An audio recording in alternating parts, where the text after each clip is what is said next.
بسم اللہ الرحمن الرحیم۔ صرف 5 منٹ کا مدرسہ قرآن و حدیث کی روشنی میں 7 شعبان المعظم۔ نمبر 1، اسلامی تاریخ۔ حضرت امیر معاویہ رضی اللہ عنہ کے عادت و اخلاق۔ حضرت امیر معاویہ رضی اللہ عنہ اطاعت رسول اور عشق نبوی اور خشیت باری تعالیٰ کی زندہ تصویر تھے۔ حلم و بردباری کا یہ حال تھا کہ مخالفین سخت کلامی سے پیش آتے مگر آپ ہنسی میں ٹال دیتے۔ حضرت قبیصہ بن جابر رضی اللہ عنہ کہتے ہیں کہ میں نے حضرت معاویہ رضی اللہ عنہ سے بڑھ کر کسی کو نرم مزاج نہیں پایا۔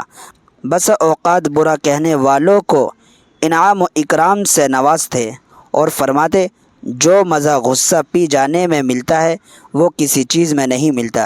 عشق رسول کی بنا پر وہ آپ صلی اللہ علیہ وسلم کے بال اور ناخن حفاظت سے رکھے ہوئے تھے، جن کے بارے میں وفات سے پہلے وصیت فرمائی کہ حضور صلی اللہ علیہ وسلم کے بال اور ناخن مرنے کے بعد میری آنکھ، کان اور ناک میں رکھ کر اللہ کے حوالے کر دینا اور حضور صلی اللہ علیہ وسلم کی چادر میں مجھے کفن دے دینا۔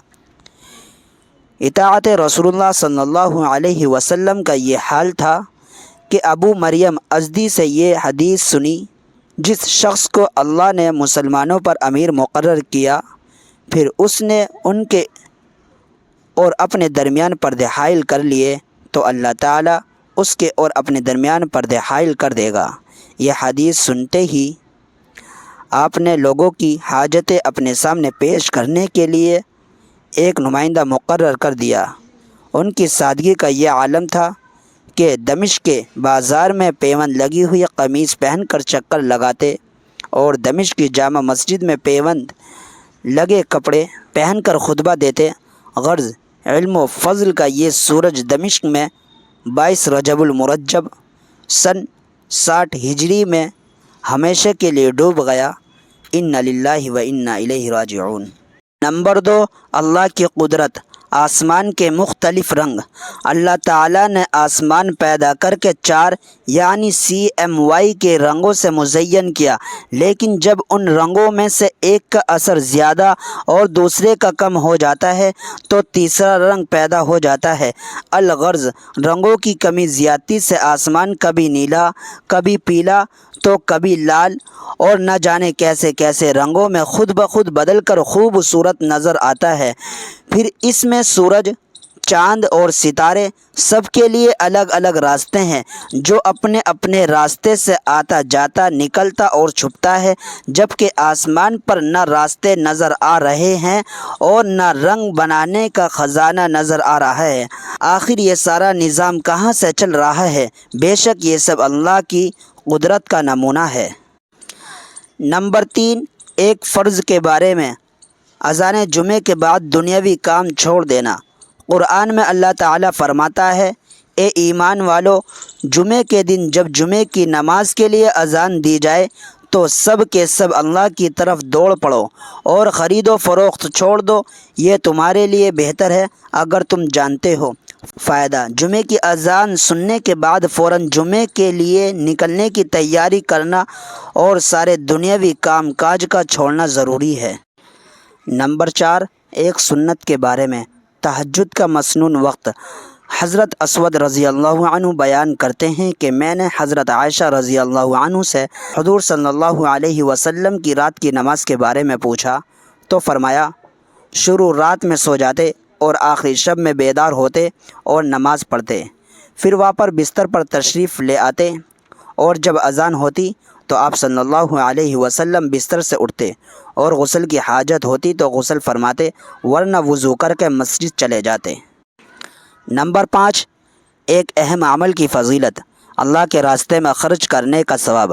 رسول اللہ صلی اللہ علیہ وسلم نے فرمایا، اللہ کے راستے میں جو خرچ کرے گا اسے 7 گنا ثواب ملے گا۔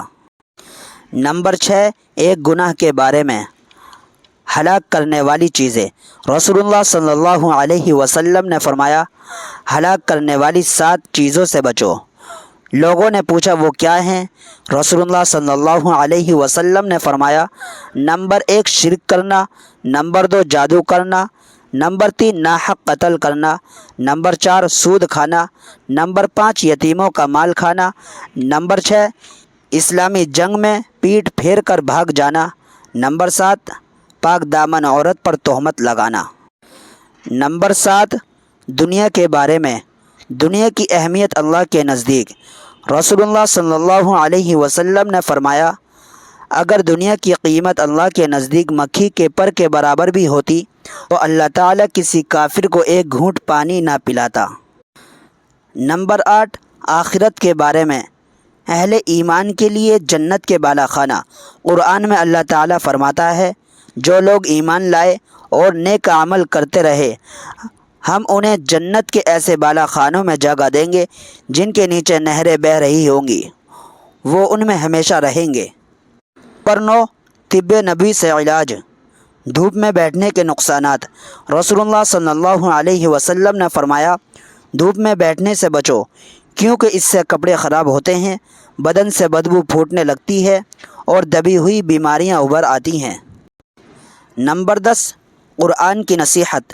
قرآن میں اللہ تعالیٰ فرماتا ہے، اے ایمان والو، تم اللہ اور اس کے رسول کے حقوق کی ادائیگی میں خیانت اور کمی نہ کیا کرو، اور آپس کی امانتوں میں بھی خیانت نہ کیا کرو، حالانکہ تم اس کے نقصان کو جانتے ہو۔